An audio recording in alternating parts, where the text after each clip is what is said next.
Hello, hello, bonjour tout le monde, bonjour Julie. Bonjour Claire-Lise. Ah les amis, on est vraiment content de vous retrouver tout le long de cette année 2025 sur notre podcast qui s'appelle La femme christique, le courage d'une reine. Et oui, c'est un roman audio que l'on co-crée ensemble toutes les deux avec Julie tout le long de cette année sur ce sujet ô combien mystérieux de la femme christique. Mais alors, qu'est-ce que c'est la femme christique? Eh bien, pour le découvrir, abonnez-vous et écoutez les audios.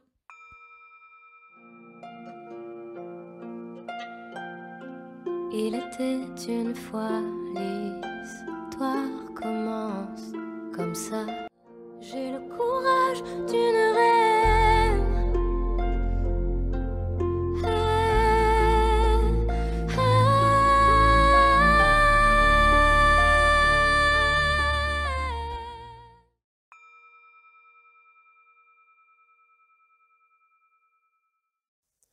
Bonjour, je suis Claire-Lise, l'auteure de ce nouvel épisode de notre roman initiatique La femme christique en France en 2025. Quelle galère d'écrire ce roman audio, je vous dis pas. Ça vient pas comme ça par l'action de l'Esprit Saint, mais c'est vraiment un labourage dans mon cœur pour arriver comme à accoucher à chaque fois de chaque épisode. Alors je suis surprise parce que je fais pas ce que je veux. J'ai l'impression de voir beaucoup de joie, d'avoir beaucoup d'inspiration et quand je m'y mets, c'est pas ça qui sort. Bon, alors comme on vous l'avait expliqué avec Julie dans les audios d'introduction, c'était le jeu du départ, hein, on partait en quête, en expérience, on savait pas où on allait. Eh bien moi je vous le dis, je vais dans le labourage de mon cœur et c'est pas vraiment simple, hein. Avec Julie, nous tissons deux histoires en parallèle. Et vraiment, on se demande, est-ce que vous suivez ou pas? Est-ce que vous comprenez quelque chose ou est-ce qu'on vous a perdu en chemin? Laissez-nous vos commentaires pour nous dire où vous en êtes avec nous. Allez, dans ce nouvel épisode, on va retrouver Adeline qui se met en route vers Valérie et son amie Sylvie pour discuter autour du sujet de Marie-Madeleine. Adeline est une guérisseuse christique qui finalement se retrouve bien dans l'identité de la femme hérétique. Elle habite le sud de la France et elle est dans un passage de crise à la fois personnelle et professionnelle et spirituelle. Valérie, c'est son amie la coiffeuse du village qui est plus terre à terre et simple, qui se pose beaucoup moins de questions. Et elle a eu la superbe idée de lui proposer de rencontrer Sylvie, sa voisine, qui est catholique, pratiquante, pour parler du sujet de Marie-Madeleine. Eh bien, Adeline n'a pas du tout le cœur en joie d'aller parler de Marie-Madeleine à une catholique en tant que femme hérétique. Heureusement qu'elle a reçu et lu la veille la revue avec cet épisode de mai qui s'intitule Les Pèlerines.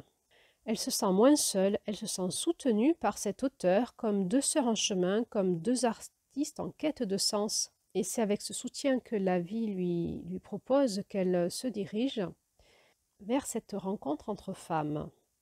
Alors, avant d'y aller, petit rappel des référentiels fondamentaux. Oui, alors peut-être Julie, pour ceux qui nous rejoignent en chemin, on peut rappeler que notre quête dans ce podcast s'appuie sur plusieurs référentiels spirituels, dont la roue chamanique des lunes qui nous vient des enseignants des femmes amérindiennes sur le féminin sacré, Oui. mais aussi le référentiel de la rayonnance sacrée qui nous guide sur ces fréquences christiques, hein. Oui. Et si vous voulez en savoir plus, en fait, on avait fait ensemble en début d'année une audio d'introduction qui explique tout ça en détail. Donc, cette audio, vous la retrouverez en lien dans la description sous cette vidéo. Merci Julie, et maintenant, place au nouvel épisode.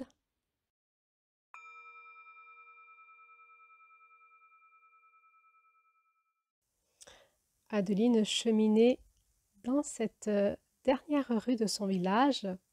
Elle se dirigeait tranquillement vers la sortie du village, vers la garrigue, et puis au-delà vers les collines. On était lors de ces fins d'après-midi du mois de mai. C'était un long week-end et l'ambiance était calme ce soir. Il avait fait vraiment chaud aujourd'hui, les premières chaleurs étaient là.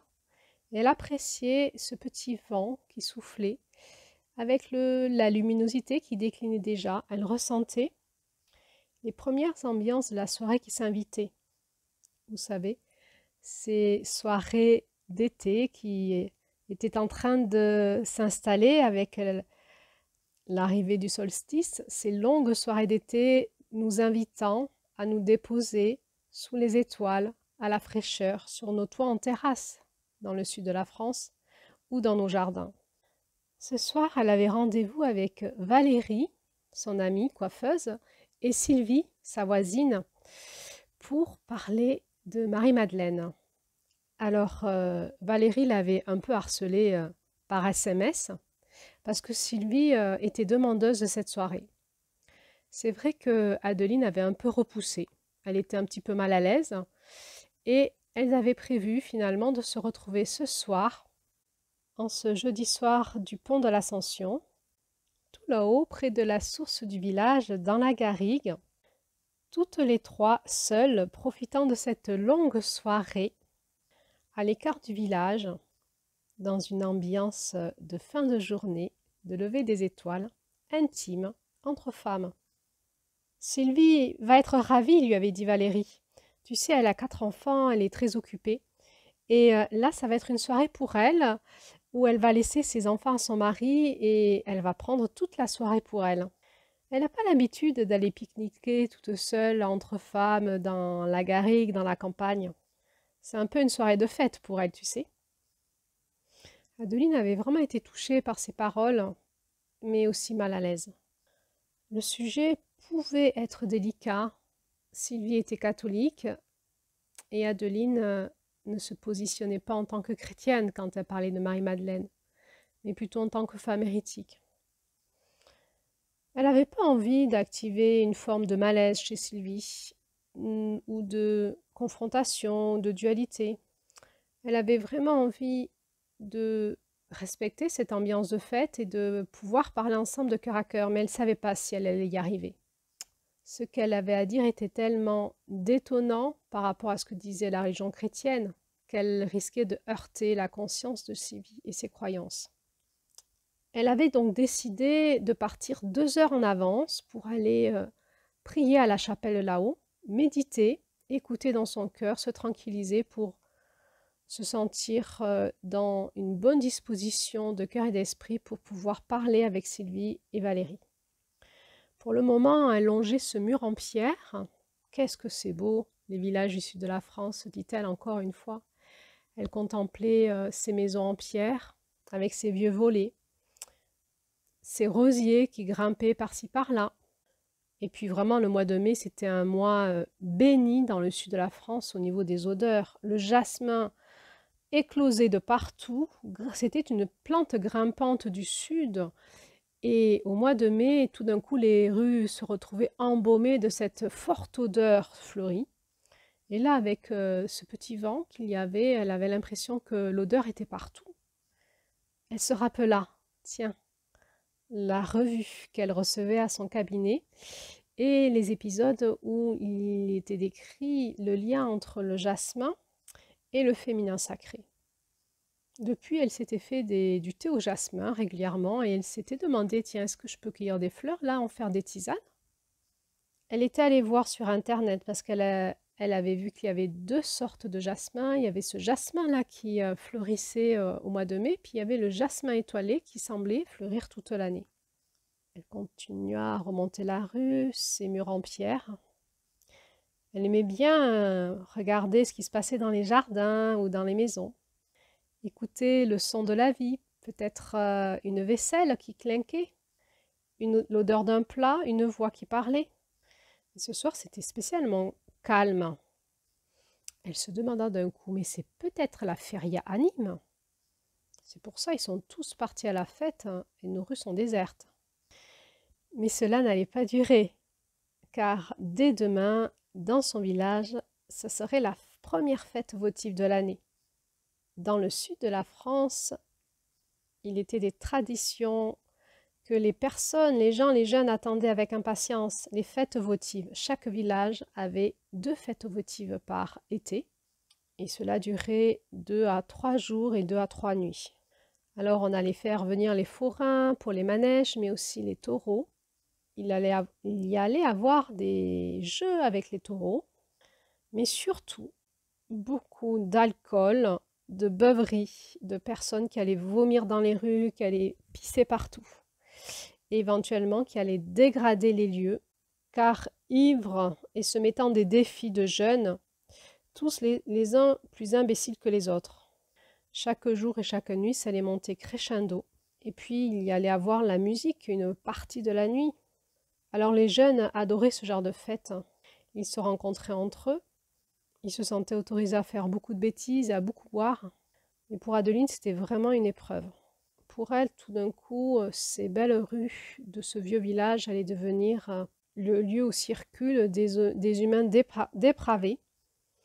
Les rues allaient se remplir d'odeurs d'urine.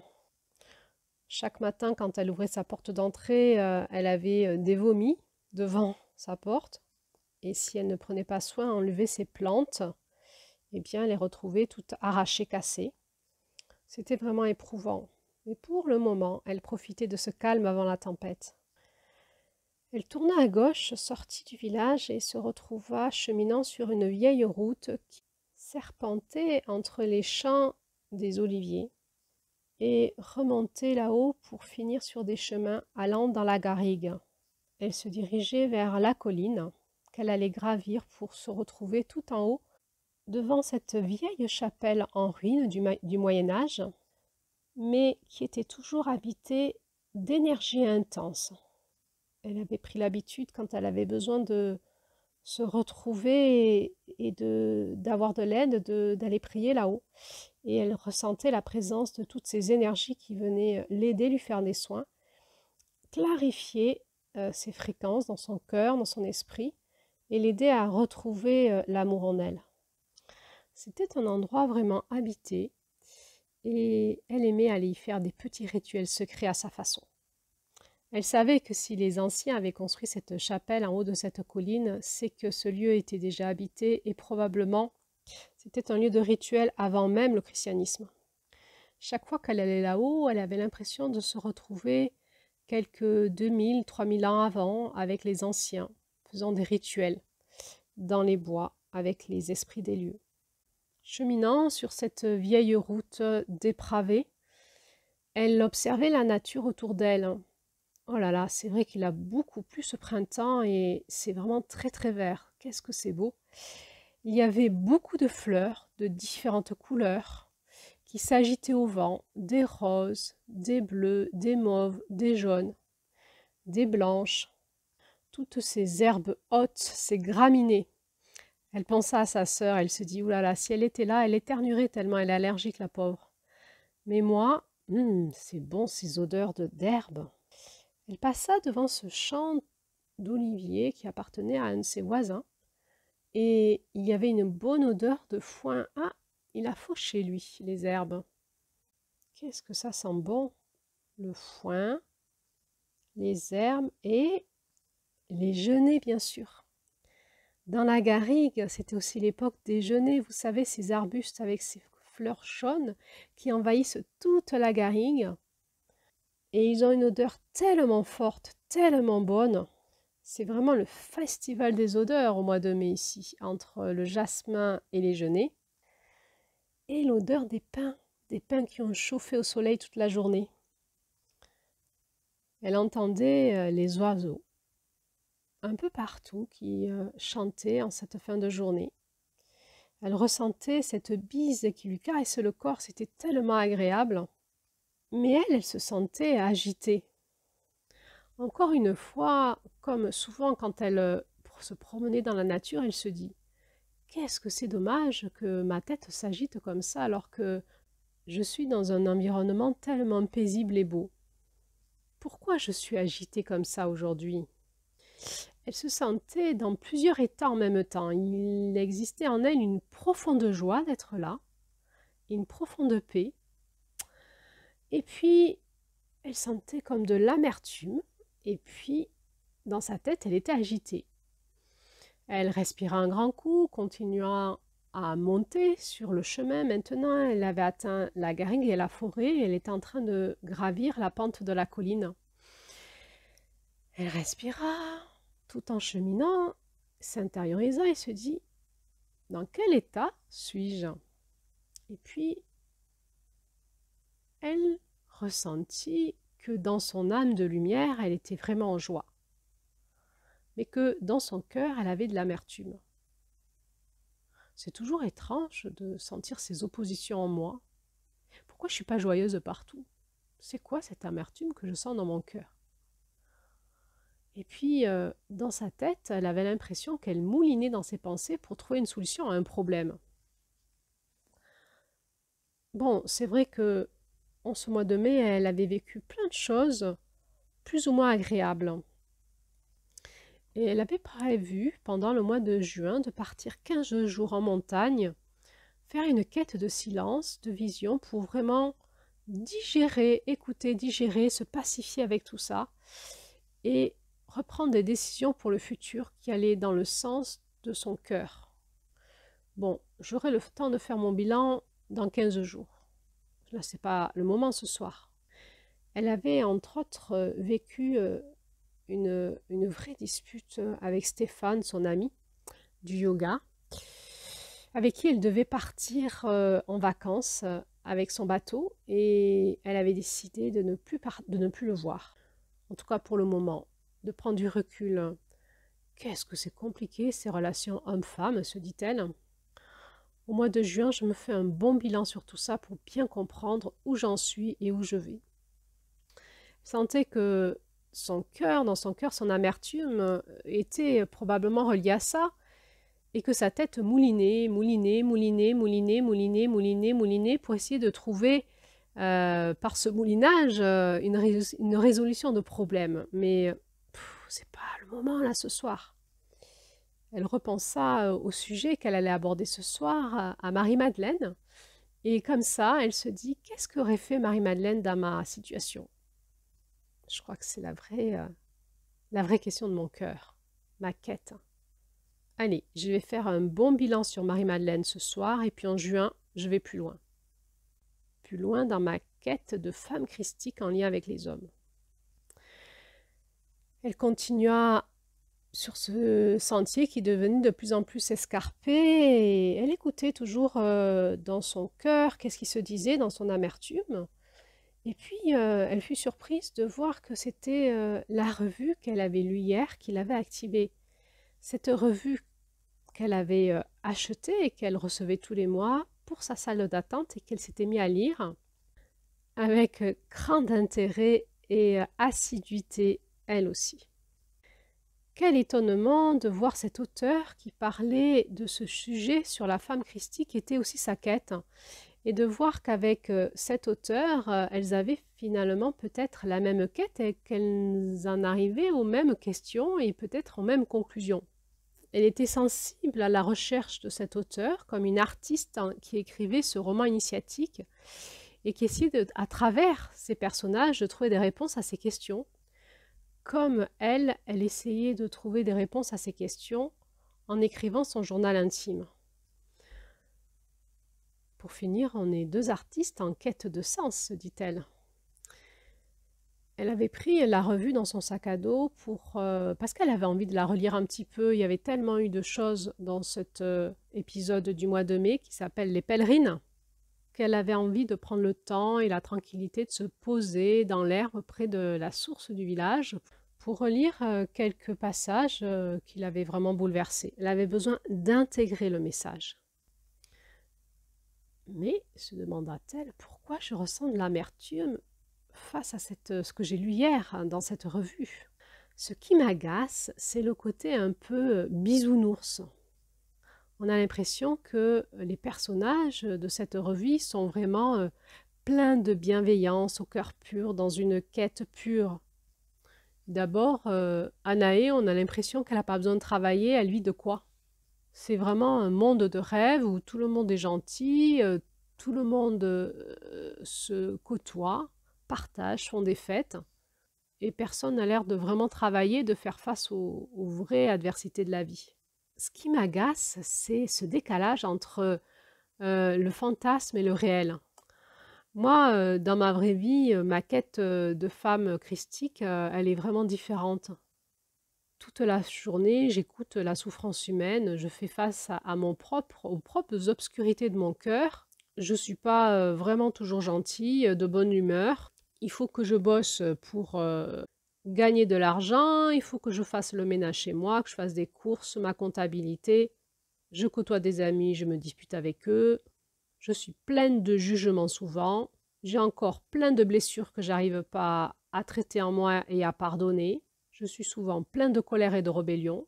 Je suis dans un monde où j'ai l'impression que l'être humain devient de plus en plus méchant, bête et égocentrique. Et franchement, une Astrid et une Martha, moi j'aimerais bien les trouver, hein. Je me sens la plupart du temps seule à ramer dans la semoule entre moi-même et les autres. Et en même temps, je ressens mon âme de lumière qui m'entoure, qui m'envoie de la lumière et ce besoin impérieux à chaque instant de me recaler dans mon cœur, de faire des pauses dans la journée pour me réancrer, me réaligner, me ressourcer, méditer. J'ai l'impression d'être comme deux personnages à l'intérieur de moi, cette personnage, cette guérisseuse, cette personne de lumière, cette âme puissante qui est pleine d'amour et de joie, et cette personne incarnée qui galère dans sa vie, avec sa tête qui mouline tout le temps et qui la coupe de sa joie et de son cœur. Et autour de moi, les gens ils sont comme moi, à moitié bienveillants, moitié malveillants, parfois plus, parfois moins. Chacun est en galère. Bon, on n'est pas dans le monde des bisounours, hein. Elle en avait marre, Adeline, de tout le temps râler dans son cœur, de lutter en permanence contre elle savait pas quoi. Cette amertume, elle était souvent là, souvent comme un appel à s'ouvrir à la compassion à elle-même, à sa souffrance, à l'écouter. Tout au fond, derrière ça, qu'est-ce qui se disait? À valider son état, ses émotions. Elle s'en voulait de ne pas contacter sa joie, de la perdre si souvent. Et puis elle acceptait petit à petit d'être duel, hein, dans son ombre et sa lumière. Vraiment bien imparfaite, pas forcément toujours bienveillante, faisant de son mieux, et surtout cherchant le chemin de la paix dans son cœur, au milieu de tout ça, de son humanité. Et voilà, elle était arrivée à la chapelle, elle ralentit, s'arrêta devant, sourit. C'était comme si elle revenait à la maison ici. Elle avait l'impression qu'elle était la prêtresse du lieu. C'était une chapelle en ruine en haut de la colline, enfoncée dans les bois, toute petite, quelques mètres carrés. Il y avait encore des murs plus ou moins hauts et quelques niches encore dans des murs. Quelqu'un avait posé au fond, là où il y avait l'ancienne nef, un arbre mort en forme de croix, sur un tas de pierres. Adeline s'assit devant, là où il y avait l'ancienne nef. Elle se rappela qu'un voisin lui avait dit que la légende disait qu'il existait un souterrain qui reliait cette chapelle au centre du village, là où elle habitait, qui permettait, lors des guerres de religion, aux personnes de s'enfuir par là. Bon, elle ne savait pas si c'était vrai. Cette petite pensée l'effleura et elle s'assit en tailleur, écouta le calme autour d'elle, l'ambiance, ressentit cette paix profonde qui était là, ferma les yeux, s'intériorisa vers son cœur et comme à chaque fois qu'elle venait ici, se retrouva dans la présence de Marie. C'est étonnant cette présence ici. On dirait que c'est un lieu dédié à Marie. Est-ce que c'est vraiment Marie? Est-ce que c'est les énergies du lieu? Est-ce que c'est une fée qui est là? Est-ce que c'est une déesse du féminin sacré de l'ancien temps? En tout cas, elle sentait cette spirale qui s'élevait de la terre vers le ciel et qui était comme un vortex énergétique qui nettoyait tout et qui faisait monter les fréquences vibratoires du lieu. Et chaque fois qu'elle s'asseyait là, elle était totalement réénergisée, nettoyée, réénergisée et comme purifiée. Mais en plus de cela, elle ressentait cette présence féminine qui était toute compassionnelle dans l'accueil matriciel et dans l'écoute profonde. Il y a des lieux comme ça qui sont bénis dans la nature et on y passe sans le voir. On voit un tas de ruines et on ne sait pas qu'il y a un immense trésor au milieu de ce tas de ruines.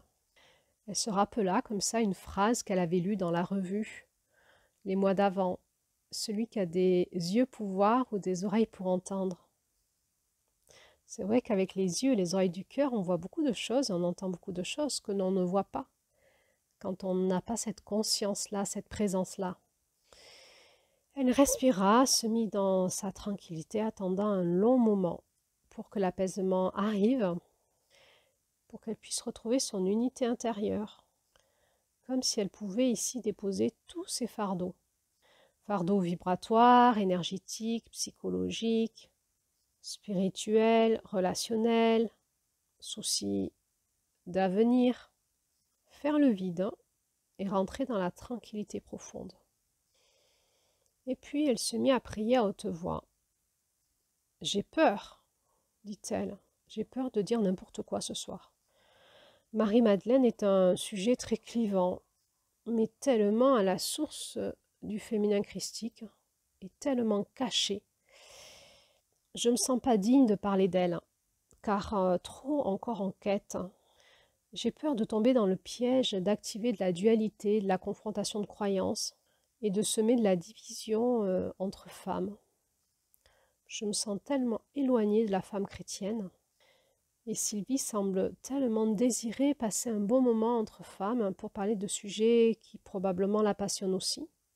Et j'ai peur aussi d'être déloyale envers moi-même, c'est-à-dire pour gagner la paix, de me taire et de ne pas dire ce que je sais. J'ai vraiment besoin d'aide pour avoir le discernement, pour poser les mots, mes mots de vérité, avoir le discernement de là où est le mensonge, là où est la vérité en moi, et ne parler que de ma vérité. C'est vrai, on est tous dans nos croyances, on défend tous nos points de vue, et en fait, on n'en sait rien. Elle se rappela que la semaine dernière, elle avait un peu fouillé ce sujet sur YouTube, et avec stupéfaction, elle avait vu que tellement de monde parlait de Marie-Madeleine maintenant sur les réseaux sociaux. Et spécialement, bizarrement, cette semaine-là, il y avait eu plusieurs audios postés. Et alors, tout le monde y allait de sa sauce. Elle avait écouté avec attention et avec cet espace en elle de discernement pour savoir ce qu'elle prenait ou ce qu'elle rejetait de ce que disaient les personnes. Un tel se disait canal, un tel disait avoir retrouvé la tombe de Marie-Madeleine, un tel se disait être guidé et avoir une mission spéciale. Ils avaient tous l'air sûrs de ce qu'ils disaient, mais franchement, c'était le gros bazar de partout. En écoutant ces hommes parler, parce qu'elle était tombée que sur des audios d'hommes qui parlaient de Marie-Madeleine. Alors, est-ce que c'était un hasard? Elle ne savait pas, hein? C'était comme ça que ça s'est présenté pour elle cette semaine-là. Elle avait vu beaucoup d'égos spirituels. Le sachant, celui qui a trouvé, celui qui est missionné, celui qui est canal, celui qui va enseigner, qui va dire. Il y en avait même un qui avait dit qu'il avait été appelé à faire un passage d'âme de l'âme de Marie-Madeleine qui était coincée dans sa tombe. Rien que ça. Mais c'était un tel bazar. Et ce qui l'avait vraiment interpellé, c'est que chacun semblait vraiment sûr de ce qu'il disait et être dans la vérité.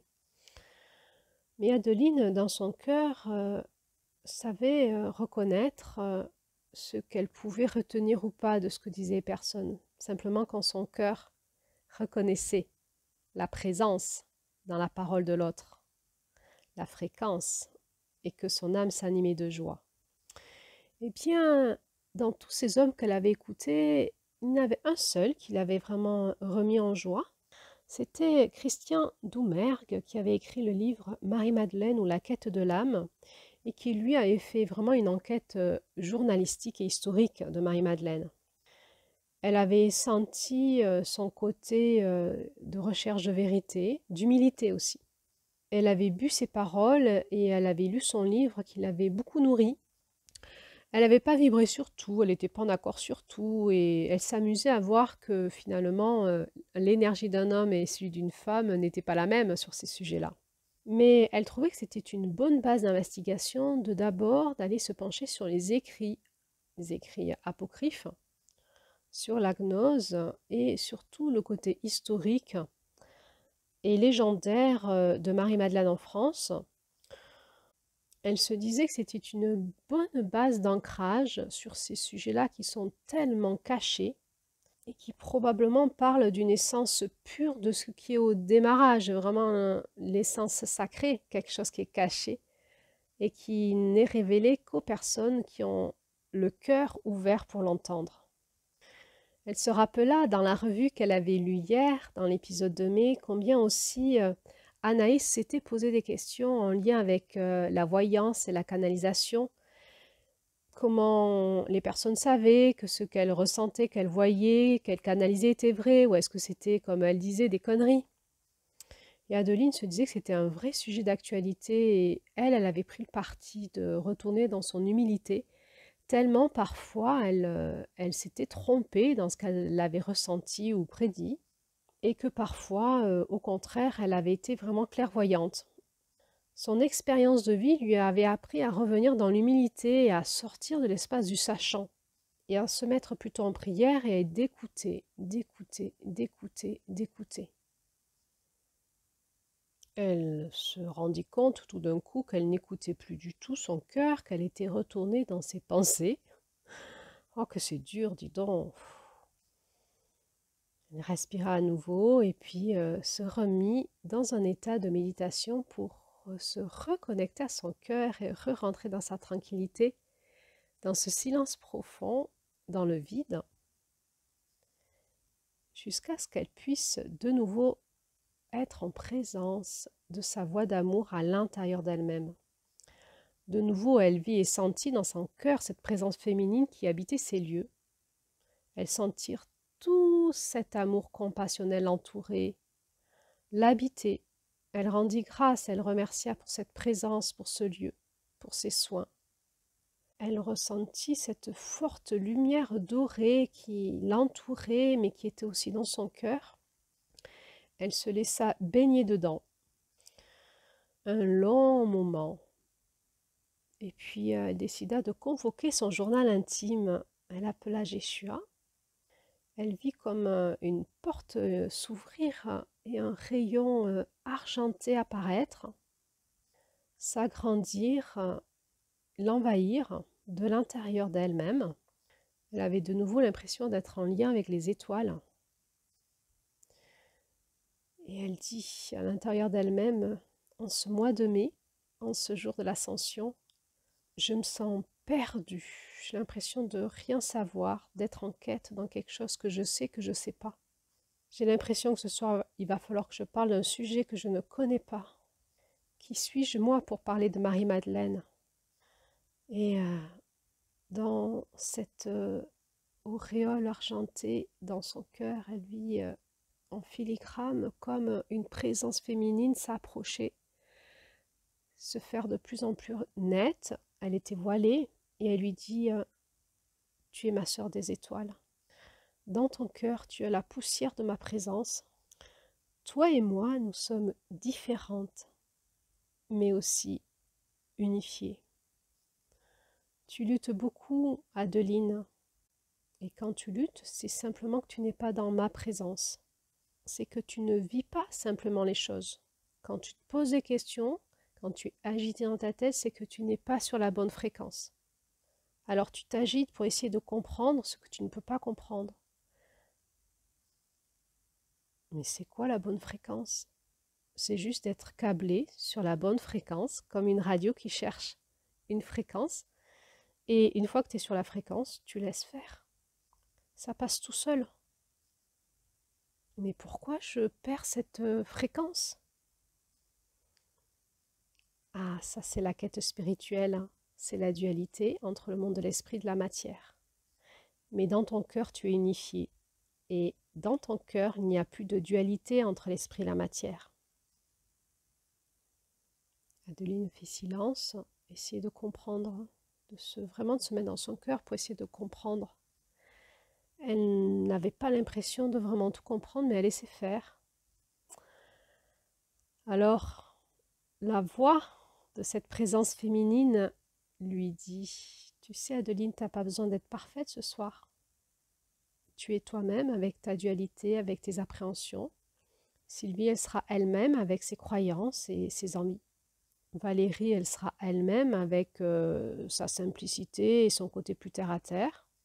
Tu n'as pas besoin de convaincre quiconque, ni de dire la vérité. Tu vas juste partager ce que tu sais là où tu en es. Et accepte la confrontation aux croyances. Accepte que ça peut un peu déranger, frotter. Parce que c'est ce que fait le christianisme depuis sa naissance. La fréquence de l'amour, de la conscience, du cœur dérange. Dérange qui? Dérange l'espace des croyances, des dogmes. Tu as peur de cela. Tu as peur, ce sont des mémoires de persécution qui remontent. Tu aimerais fuir, tu aimerais juste passer un bon moment, discuter de choses et d'autres, moins intense, moins essentiel. Mais ce n'est pas le choix de ton âme, ce n'est pas le choix de ton cœur. Tu as fait le choix de retrouver la vérité, la pureté en toi. Et ce choix-là demande du courage, de l'audace, de la persévérance. Et ça, c'est toi. Pourquoi tu luttes contre toi-même? Adeline répondit en pleurant, mais parce que je souffre, ça me met dans la souffrance. Sois bénie, ma sœur. Je te souhaite que tu puisses te trouver dans ton chemin la paix, dans ta quête, et pouvoir t'installer dans une joie durable dans ton cœur, car tu es porteuse de beauté, d'amour, de conscience, de simplicité, mais aussi de fragilité, de vulnérabilité. Plus tu lâcheras le combat qui est dans ton cœur, moins tu te fatigueras, plus le chemin sera facile. Adeline respira un grand coup et demanda « Mais qu'est-ce qui lutte en moi ?» La peur d'être rejetée et de te sentir encore seule sur le chemin. Adeline pleura. C'était tellement vrai ce qui se disait en elle, mais elle ne trouvait pas le chemin de la sortie. C'était éternel, ça recommençait tout le temps. Et effectivement, elle se sentait différente, rejetée, dérangeante. Et finalement, il n'y avait que dans l'espace de son cabinet, quand elle était en consultation, qu'elle se trouvait unifiée avec la personne qui venait la consulter. Là, elle était vraiment profondément en joie. Et dès qu'elle sortait de son cabinet, elle se confrontait à ce monde. Et elle se sentait tellement différente de tout le monde qu'elle ne savait plus comment composer avec les autres pour se sentir en paix avec eux, mais aussi en lien, dans la joie du lien, dans la joie des retrouvailles. Elle n'avait toujours pas résolu cette équation mathématique qu'elle semblait rechercher, qui convertissait son être, sa présence et le lien à l'autre comme étant un facteur de joie et non de souffrance. Elle pleura d'épuisement, de tristesse, avec aussi de la désespérance. Et elle se rappela de ce qu'elle avait lu la veille dans cette revue, dans les aventures d'Anaé. C'est vrai, Anaé avait aussi pleuré. Alors, elle bougea un petit peu, chercha sa gourde dans son sac, buva un petit peu d'eau et chercha aussi ses mouchoirs pour se moucher. Et alors elle a pris et se sentit un peu moins seule. Voyons voir ce que j'ai lu hier. Elle laissa effleurer ses yeux et elle lit « Les aventures d'Anaé, rendez-vous en terre profonde ». Épisode de mai, les pèlerines. Ses yeux glissèrent sur le texte et elle lit cette phrase. Elle avait compris que chacun avait sa quête dans sa vie à sa manière et que la sienne, celle d'Anaé, celle de la femme christique, était une quête d'amour comme en marche vers la maison. Plus loin, elle lit « Dans cette quête, ce chemin de la femme christique, je ne ressens pas cette joie simple du cœur, disait Anaé. Elle se sentait perdue, elle se sentait vide de sens. Est-ce que je recherche la direction de l'amour ou un sens à la vie? Est-ce que la quête d'amour, c'est le sens de la vie? Et Anaé ressentait une profonde incompréhension de tout, une forme d'absence, de désespoir, de nostalgie. « Comme je me sens, comme elle, se dit Adeline, c'est incroyable ça, on dirait qu'elle parle de moi. » Ses yeux glissèrent sur le texte, et voici que ces paroles l'accrochèrent. « Je comprends que j'ai le cœur qui pleure sa source. » Sa quête, c'était de rentrer à la maison. « J'ai besoin d'aide, j'ai tout oublié, je ne sais plus comment faire. »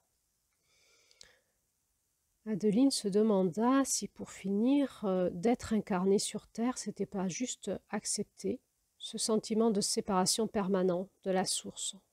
Elle s'en voulait de ne pas la retrouver dans son cœur ou que ce soit juste pendant des moments éphémères. Elle s'en voulait d'avoir l'impression de souvent souffrir de cette séparation, d'être en quête permanente et d'être dans l'insatisfaction permanente. Elle vit plus loin ce gros paragraphe qu'elle avait entouré avec un crayon. Voici ce qu'il était écrit. « Personne ne peut parler à la place de ton cœur. Tu dois apprendre à l'écouter.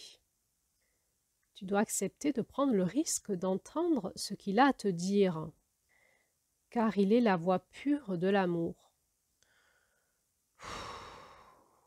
C'est vrai que ça me fait chier d'entendre tout le temps ça. Parce que moi, mon cœur, il râle, il a de l'amertume, bon voilà quoi. Et elle continua à lire. « Mais nos souffrances nous font croire que s'ouvrir à la réception des mots du cœur, c'est risqué. Et c'est pour cela que le chemin vers le cœur est un chemin de courage et de volonté, et que la patience est un honneur, une qualité qu'il est important de se donner. S'ouvrir à l'écoute du cœur, c'est le chemin d'une vie. Mais rappelle-toi, tu trouveras bien des raisons de te désaimer. Mais aucune n'est nécessaire pour t'aimer. » Bon, ben voilà quoi. Hein.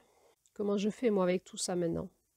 J'en ai vraiment, vraiment marre de chercher l'amour en moi et de le trouver tellement peu souvent. Ou de manière éphémère, comme un état de grâce qui ne dure pas dans le temps. Et ses yeux glissèrent sur la page et elle lut « La recherche de cette femme perdue ». C'était un peu comme elle qui cherchait ce féminin christique. C'est vrai qu'elle avait l'impression d'être une femme à la recherche d'elle-même. C'était étrange ça. Elle savait qu'elle existait quelque part dans sa conscience, dans sa présence, dans sa joie et dans sa paix, mais qu'elle ne se trouvait pas, ou tellement peu. Et puis plus loin, il y avait tout ce paragraphe quand Astrid enseigne à Anaé à écouter son cœur. Et elle lui disait qu'il était très présent dans le silence et qu'il pouvait chanter ou jouer d'un instrument, donner des odeurs ou des images et souvenirs, des sensations corporelles. Alors elle retourna dans son cœur et sentit une telle joie, un tel amusement. Il y avait un tel décalage entre ses émotions et ce qu'elle sentait dans son cœur. Alors elle lui demanda « Pourquoi tu es en joie alors que je râle ?» Et cette petite voix lui répondit « Parce que tu as le choix. Tu choisis soit la joie, soit tu râles. Mais tu as les deux en même temps. Et c'est une grâce. » Pourtant, Adeline n'avait pas l'impression d'avoir le choix. Ça râlait, ça râlait, ça râlait en elle. J'en ai vraiment ma claque de la spiritualité. J'en ai ras-le-bol d'être sur terre. Qu'est-ce que je fous là dans cette chapelle à essayer de prier, à essayer de m'aligner, de me purifier pour être une belle personne, pour parler de Marie-Madeleine à Sylvie? J'en ai ras-le-bol. Dans quoi je me suis encore embarquée? Pourquoi j'ai dit oui à Valérie que je voulais bien parler de Marie-Madeleine avec Sylvie? J'ai pas envie de parler avec une femme catholique. J'ai pas envie de me cultiver toutes les croyances et les dogmes autour de Marie-Madeleine. J'ai pas envie de me confronter aussi au vide de mon cœur dans sa présence à elle. J'en ai marre de cette quête. J'en ai marre de ma vie. J'en ai marre d'être guérisseuse. J'ai envie d'aller, aller cultiver des poireaux dans les Cévennes, là. Et tout d'un coup, c'est comme si son cœur s'ouvrait plus grand.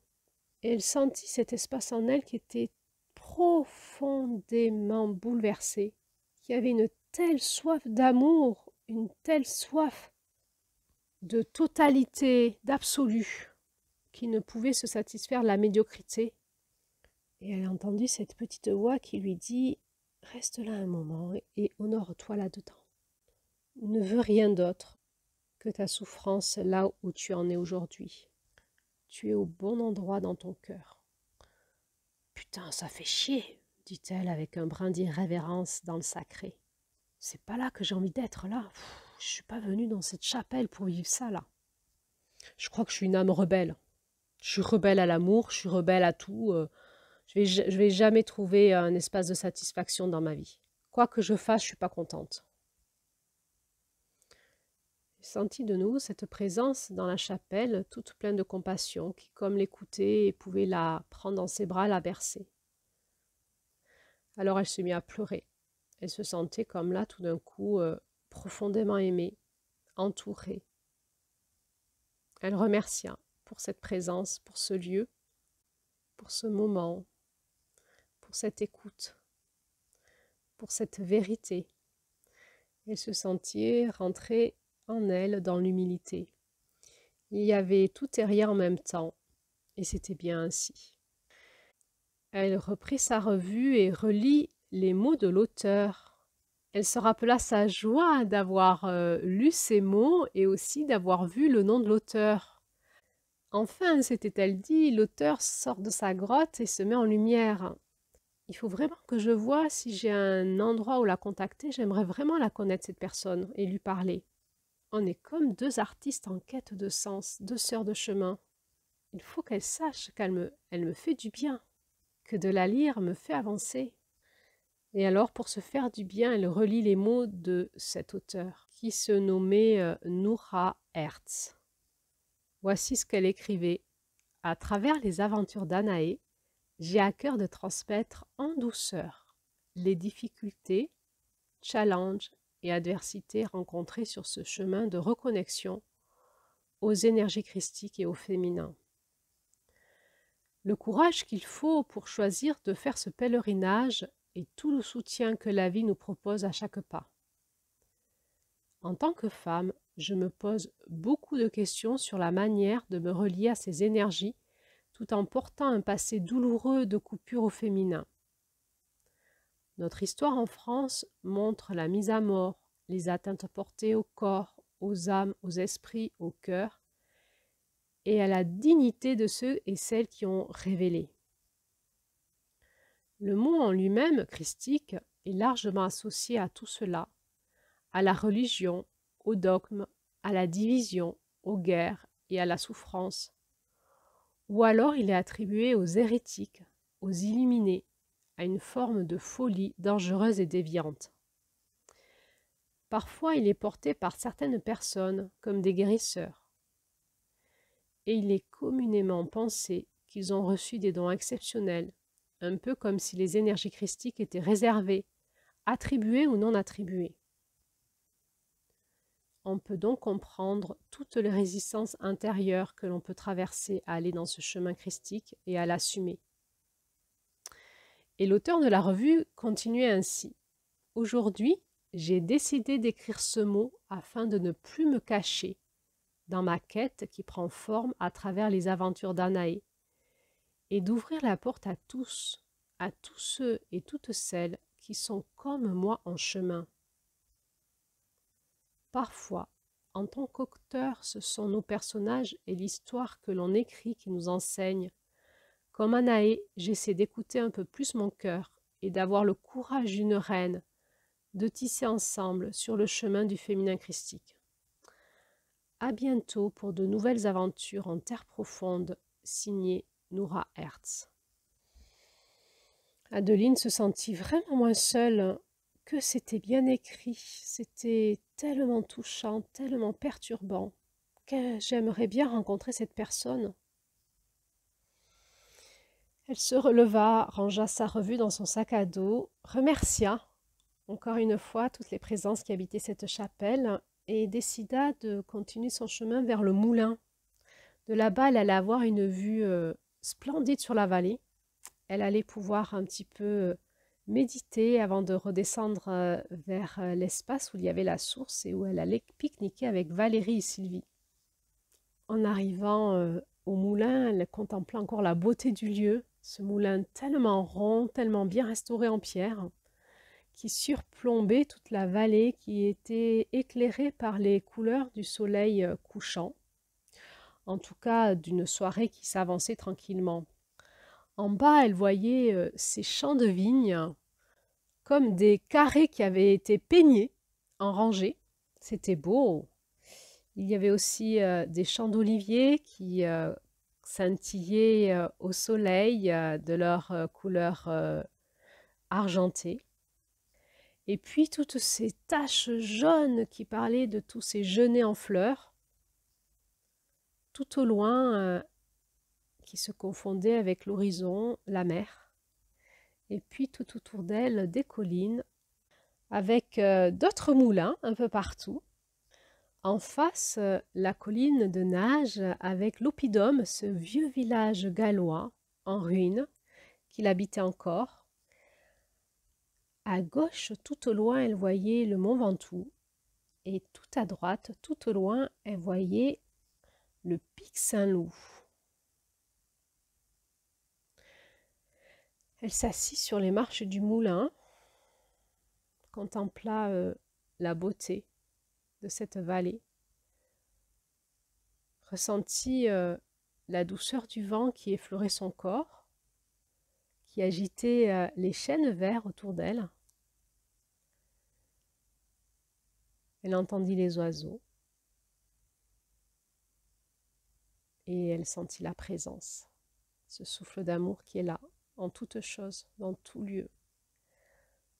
Malgré l'histoire de cette vallée où il y a eu tant de guerres de religion et de massacres, elle honora la vie qui continuait. Et elle savait que ce soir, de parler de Marie-Madeleine, c'était une façon aussi d'honorer la mémoire, d'honorer la source.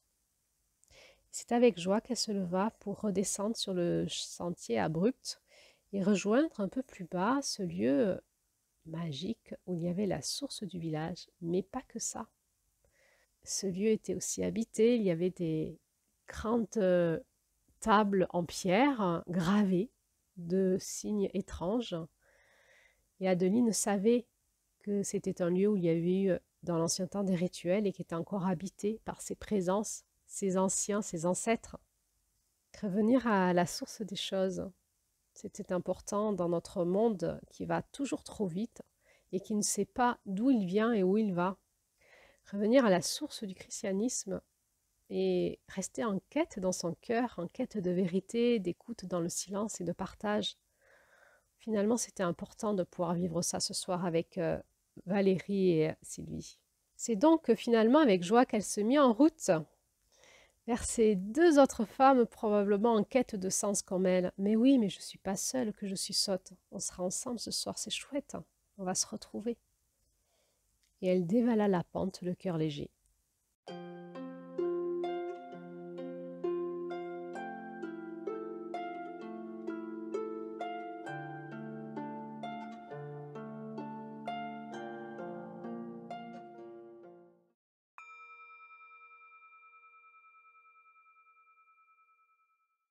Alors les amis, êtes-vous prêts et prêtes à écouter l'histoire de Marie-Madeleine racontée par Adeline? Parce que ça va vraiment bientôt arriver. C'est éminemment là. Moi je me dis, quand j'écoute comment je tisse ce roman avec vous, je me dis, Marie-Madeleine, elle se fait désirer. Pourquoi? Peut-être qu'il faut qu'on ait un cœur prêt à l'écouter. Peut-être que la quête de Marie-Madeleine, elle n'est pas mentale, elle n'est pas comme une histoire, elle est comme une reconnexion en nous-mêmes, un petit peu comme la quête du Graal. Alors, est-ce qu'elle a couché avec Jésus ou pas là? Et elle est où sa tombe? Et est-ce qu'elle a des mystères à nous révéler? C'est vraiment un sujet bien croustillant, vous ne pensez pas là? Je ne sais pas si le chemin sacré est si croustillant que ça, se dit Adeline, en allant rejoindre Sylvie et Valérie. Il est probablement exigeant de vérité, d'expérience, d'initiation. C'est la quête du Graal, quoi.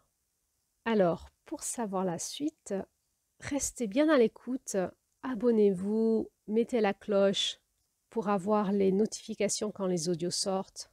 Et si vous avez le désir de nous soutenir dans notre traversée galère, dans ce chemin de quête de la femme christique que l'on ose faire publiquement sur YouTube, eh bien, likez, partagez, mettez vos commentaires, faites-nous des hugs, encouragez-nous. Et puis sinon, restez dans le silence, écoutez dans votre cœur, ça va bien aussi. Et nous, avec Julie, eh bien, on continue à avancer, à traverser, mois après mois, nos adversités pour pouvoir poser notre parole et créer avec vous ce chemin d'écoute de la femme christique en France en 2025. Alors, je vous dis à bientôt pour la suite. Et c'était Claire-Lise pour les artistes du renouveau.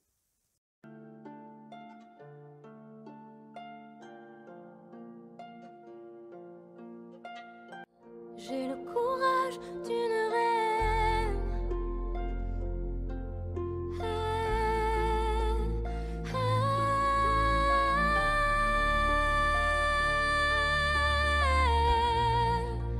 Le courage d'une reine.